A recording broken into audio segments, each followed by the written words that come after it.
Awesome.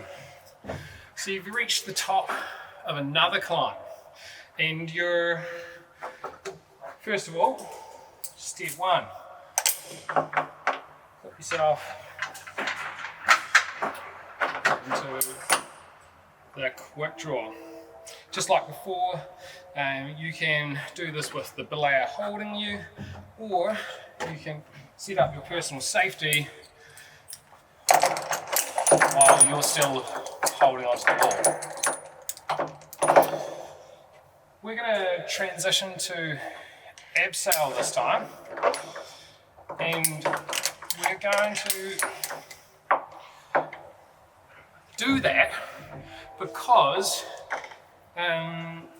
maybe there's a whole lot of friction, a sharp edge below us that we don't want the rope rubbing over when we're being lowered down. So we're going to abseil down, taking care to place our ropes and not have it soaring side to side. So I've got my personal safety. Logan's still on belay. I'm going to do my weighted checks using a race again.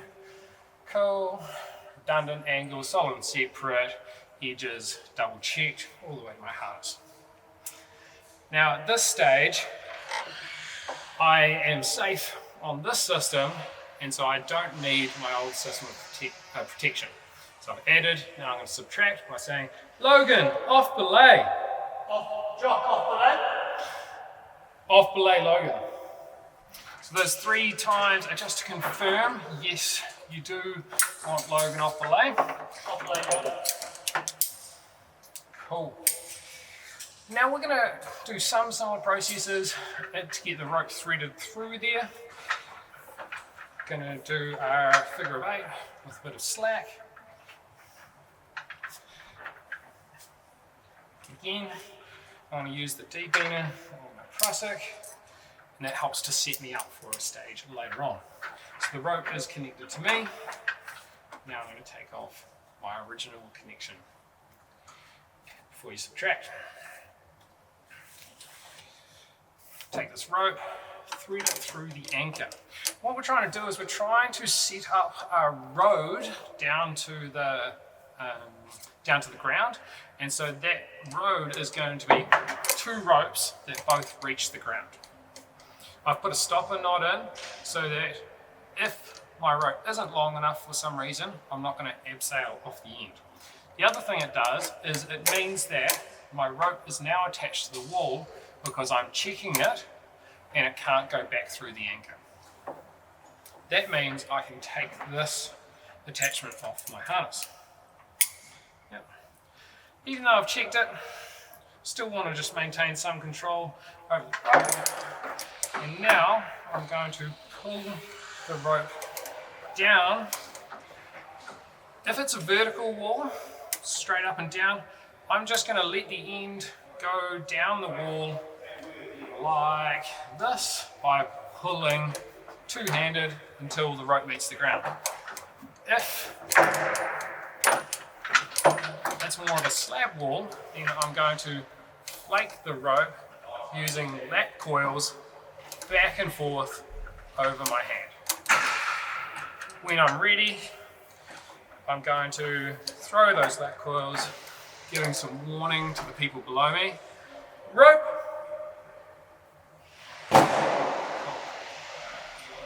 At this stage, hopefully I can either see that it's on the ground, or my belayer can confirm. Is that on the ground, Logan? I found it. Cool. So I've got my road all the way down to the ground. Now we're going to use an extended abseil system. I've started to set myself up for this already because I had my prusik on my belay loop. Now I'm going to get the knots out of the way, and I'm going to tie a French prusik, wrapping around 3 or 4 times. If your prusik is too long, you know how to shorten it by tying it over. Now, check a new system. Does it slide? Yes. Does it lock? Yes. Is the beaner locked? Cool. And now that can hold the weight of my ropes while I set up my ATC belay device.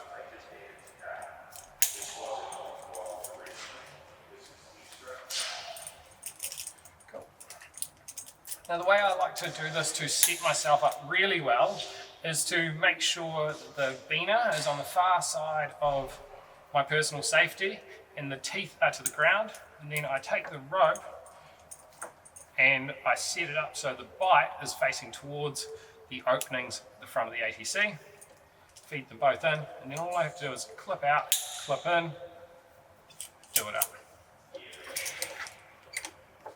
Sweet. Bit of a visual check before I commit to the next stage. Cool, it's through the anchor, all looks good so far.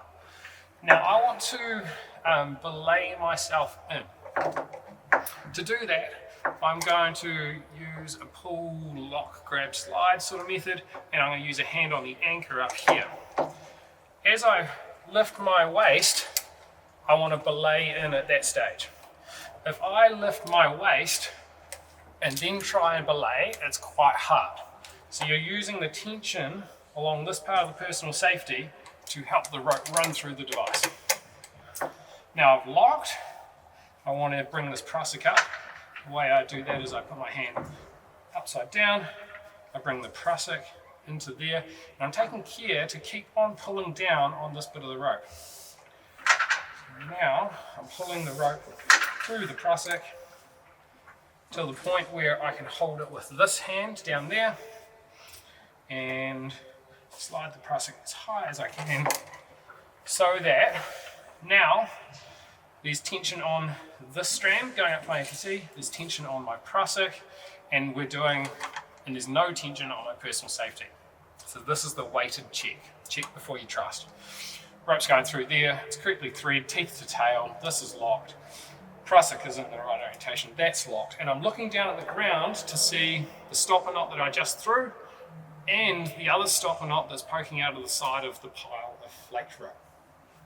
I know that I can get all the way to the ground, and again, if I can't be sure, I'll just get my belay partner to confirm. At this stage, I'm about to take my personal safety off, and I don't trust a prusik by itself. So I'm just going to get a little bit of slack, have a hand on the rope, and I'm going to start taking my personal safety off. When I take this off, I can clip it to a number of different places. The wrong place to clip it is to a gear loop, because there's been cases where that has blown a gear loop. One place is to clip it through there on your personal safety, or you can clip it between the two ropes above your ATC. And now we're ready to go down. Bump your prusik by having your hand above it, head on down the wall. As you abseil, take real care to not go side to side once your rope is sitting on an edge. So if there is quick draws that are off the line of your anchor, then you want to just try and sit directly below and lean out for them like this, or same on the other side. Or you've chosen the wrong method for collecting the quick draws on your way down. Sweet. Transition to abseil, heading on down.